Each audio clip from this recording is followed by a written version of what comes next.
मौत की हवेली। अरे वाह पुनीत, क्या कमाल का बंगला है, ऊपर से इतना बड़ा। नेहा ने अपने पति पुनीत से कहा। पुनीत, जितना कमाल ये बंगला है, इसकी कीमत उससे भी ज्यादा कमाल का है। नेहा, मतलब? पुनीत, मतलब ये मुझे आधे से भी कम कीमत पर मिला। तुम यकीन नहीं करोगी, इसमें ना जाने कितनी ही एंटीक चीजें हैं। वो तो फ्री में ही मिल गया समझ लो। नेहा थोड़ा चौंक जाती है और फिर वो पुनीत से पूछती है, इतना बड़ा और खूबसूरत बंगला इतने कम दाम पर मिला? ये बात कुछ जच नहीं रही। तुमने इसका कारण जानने की कोशिश नहीं की? पुनीत, कारण तो पता है, फिर क्या जानना है? नेहा, क्या है कारण? पुनीत, मेरा लक, और क्या। अब इसे गुड लक ही ना कहे तो और क्या कहे? नेहा, ओफ हो पुनीत, कभी तो कोई बात को सीरियसली लिया करो। जरा सोचो, इतना बड़ा खूबसूरत बंगला, ऊपर से इसके अंदर इतनी सारी एंटीक चीजें इतने कम दाम पर मिल रहा है, तो जरूर कुछ ना कुछ बात तो होगी। तुम अभी उस ब्रोकर से बात करवाओ मेरी। तुम भी ना पुनीत, ऐसे डिसीजन बिना मुझे बताए ले लेते हो। कम से कम एक बार तो बता दिया होता। रुको, मैं अभी उस ब्रोकर से बात करती हूँ। पुनीत, अरे बस बस नेहा, इसलिए मैंने तुम्हें पहले कुछ नहीं बताया। पता था तुम ऐसे ही रिएक्ट करोगी। देखो नेहा, बात यह है कि इस घर के मालिक विदेश में रहते हैं और यहाँ गैर कानूनी तरीके से इसे कुछ लोग हथियाना चाहते थे। इसलिए तरह तरह की अफवाहें फैला कर रखा है ताकि ये घर उनका हो जाए। नेहा, और ये सब कुछ तुम्हें किसने बताया? पुनीत, उसी ब्रोकर ने।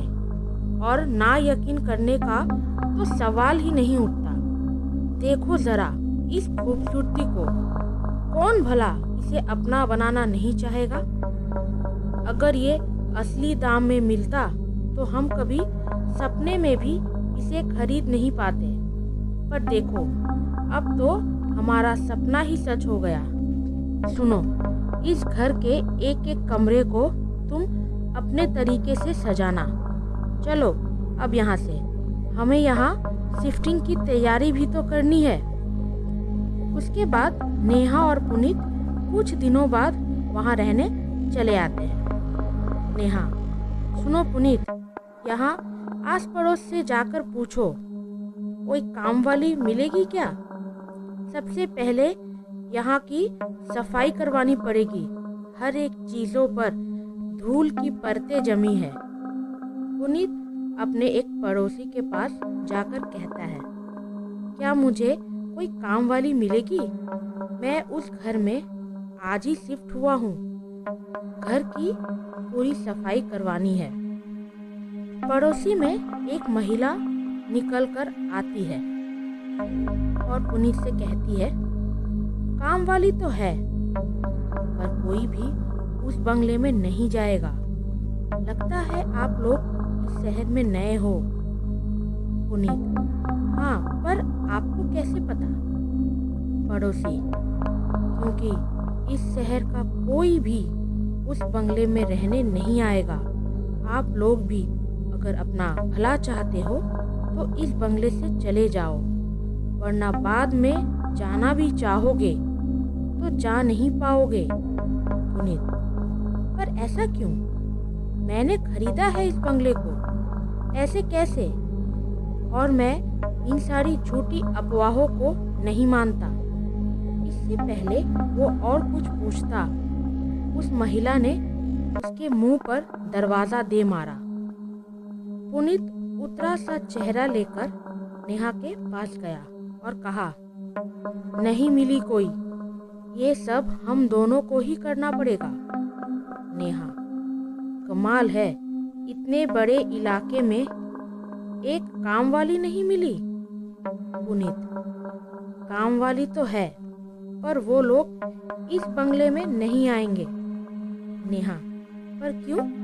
पुनीत, बिकॉज ऑफ ऑल अफवाह। नेहा, उस दिन भी तुम किसी अफवाह के बारे में कह रहे थे, पर बात पूरी नहीं हो पाई थी। कैसी अफवाह है यहाँ के बारे में? पुनीत, ओ कम ऑन नेहा, ये सबका टाइम है क्या हमारे पास? चलो अभी सफाई करनी है, बहुत काम पड़ा है। फिर दोनों मिलकर पूरे घर की सफाई में जुट जाते हैं।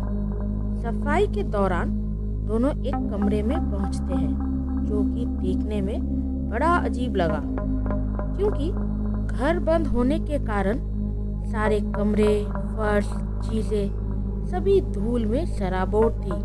पर वो कमरा एकदम साफ सुथरा, वहाँ का हर एक कोना चमक रहा था, मानो वहाँ की रोज सफाई होती है। बिस्तर की चादर भी बिना सिलवटों के थी। नेहा, पुनीत, तुम भी वही देख रहे हो जो मैं? पुनीत, हाँ नेहा, पर ये? पुनीत, चलो हमारे सोने का इंतजाम तो पहले से किया हुआ है। नेहा, फिर मजाक?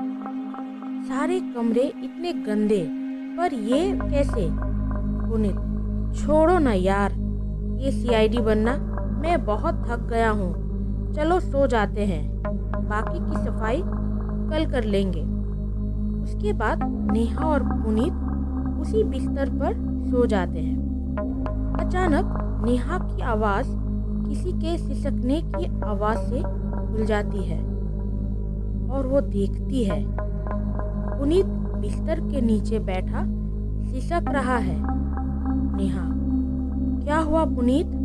क्यों रो रहे हो? पुनीत, मुझे यहाँ के अफवाहों पर विश्वास कर लेना चाहिए था। अब मुझे मरना पड़ेगा, और साथ में तुम्हें भी। नेहा एकदम से चौंक जाती है और वो उठकर बैठ जाती है। तो वो देखती है कि उसने अभी तक ये सब कुछ सपना देखा।